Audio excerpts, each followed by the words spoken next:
इस तरह के अलग अलग ऑप्शन जो है आपके फ्लोरिंग के लिए अवेलेबल होते हैं। पर ये जो फ्लोरिंग है इसमें ऐसा एक ऑप्शन आ जाता है जो कि इन सबसे बहुत ही अलग होता है, क्योंकि इसमें आप अनलिमिटेड कस्टमाइजेशन कर सकते हो। इसमें किसी भी प्रकार का जॉइंट नहीं दिखाई देता है। ये इतनी जबरदस्त फ्लोरिंग है जिसे कि आप अपने बाथरूम, अपने घर के लिए या फिर जो इंडस्ट्रियल स्पेसेस होते हैं वहां पर भी इस्तेमाल कर सकते हो। इसमें कस्टमाइजेशन इतना जबरदस्त होता है कि आप चाहे तो किसी मछली का डिजाइन हो या फिर समंदर का डिजाइन हो या फिर किसी फूलों का डिजाइन हो वो तो बना सकते हो। अगर आप चाहो तो अपने खुद की फोटो को भी इस फ्लोरिंग के अंदर लगा सकते हो। तो इस फ्लोरिंग का नाम है इपॉक्सी फ्लोरिंग। अगर हम इपॉक्सी फ्लोरिंग की बात करते हैं तो जो बाकी फ्लोरिंग्स होती है उनके कंपैरिजन में इसका लेइंग का प्रोसीजर अलग होता है। ये दिखने में भी बहुत अलग दिखाई देती है। इसमें आपको बहुत सारे टाइप के कलर्स भी मिलते हैं। तो अगर ये इपॉक्सी फ्लोरिंग इतनी ही अच्छी है तो क्या हमें इसे अपने घर के अंदर करवाना चाहिए या फिर नहीं? कब तक उन्हीं पुराने टाइल को आप अपने घर के अंदर लगाओगे? तो दोस्तों इसके लिए आपको 3 चीजों को जानना काफी ज्यादा जरूरी है। सबसे पहली चीज, ये जो इपॉक्सी फ्लोरिंग है इसके जो एडवांटेजेस है उसके बारे में आपको पता होना चाहिए। इसके क्या नुकसान हो सकते हैं उसके बारे में भी आपको पता होना काफी ज्यादा जरूरी है।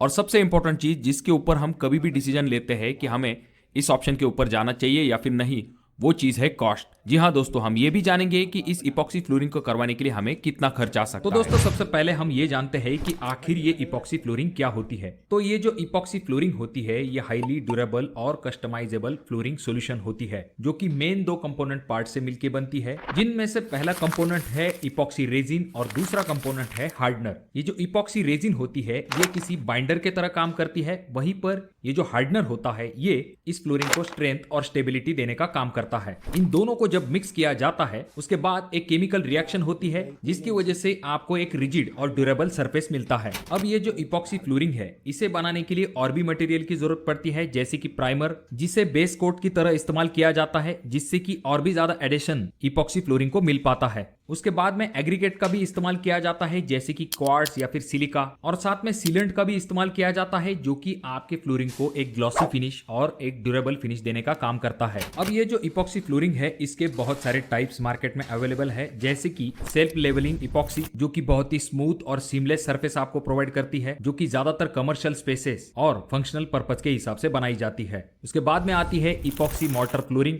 जो कि हाईली ड्यूरेबल होती है और इंपैक्ट रेजिस्टेंट भी होती है, जो कि आइडियल मानी जाती है इंडस्ट्रियल एरिया में यूज करने के लिए।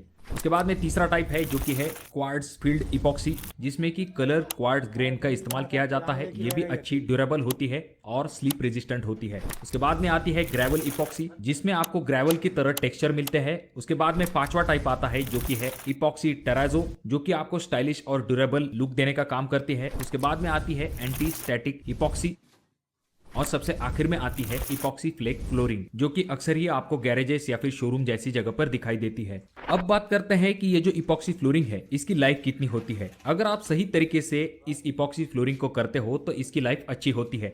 अगर आप रेसिडेंशियल एरिया में प्रॉपर मेंटेनेंस और केयर के साथ इस इपॉक्सी फ्लोरिंग को करते हो तो इसकी लाइफ आप 10 से लेकर 15 साल तक कंसिडर कर सकते हो। वहीं पर जब हम कमर्शियल एरिया की बात करते हैं तो कमर्शियल एरिया में अगर आप इपॉक्सी फ्लोरिंग करवाते हो तो उसकी लाइफ आप 5 से लेकर 10 साल तक कंसिडर कर सकते हो। वहीं पर जो इंडस्ट्रियल एरिया होता है वहां पर अगर आप इपॉक्सी फ्लोरिंग करते हो तो वहां पर आप 8 साल तक इसकी लाइफ कंसिडर कर सकते हो, क्योंकि वहां पर हाई ड्यूटी इन्वायरमेंट होता है। अब बात करते हैं ये जो इपॉक्सी फ्लोरिंग है इसे करवाने के क्या क्या फायदे होते हैं। तो सबसे पहला फायदा तो ये है कि ये काफी ड्यूरेबल होती है, जिसके ऊपर केमिकल हो, हीट हो या फिर बाकी इंपैक्ट का भी जल्दी असर दिखाई नहीं देता है, यानी कि काफी ड्यूरेबल जो है ये इपॉक्सी फ्लोरिंग होती है। अब बात करते हैं नेक्स्ट एडवांटेज के बारे में जो कि है एस्थेटिक अपील। ये जो इपॉक्सी फ्लोरिंग होती है इसमें आपको बहुत सारे टाइप के कलर मिल जाते हैं। आपके मन मुताबिक आप इसके ऊपर आराम के साथ कलर दे सकते हो। अब यहाँ पर रेगुलर कलर तो आपको मिलते हैं, पर जो अलग कलर होते हैं जैसे कि गोल्डन, सिल्वर या फिर बाकी ऐसे कलर होते हैं जो कि बहुत ही अलग दिखाई देते हैं, तो वैसे ऑप्शन भी आपको इस इपॉक्सी फ्लोरिंग में मिल जाते हैं। उसके बाद में अगला फायदा तो ये है कि ये जो फ्लोरिंग है इसमें आपको डिजाइन अनलिमिटेड मिलते हैं, यानी कि आपके क्रिएटिविटी पे डिपेंड होता है कि आपको कौन सी डिजाइन चाहिए, यानी कि कस्टमाइजेबल डिजाइन आप अपने हिसाब से कर सकते हो। जैसे कि मैंने आपको शुरुआती वक्त में ही कहा था कि चाहे मार्बल फिनिश हो या फिर ग्रेनाइट टाइप डिजाइन चाहिए या फिर कुछ वेव वाली डिजाइन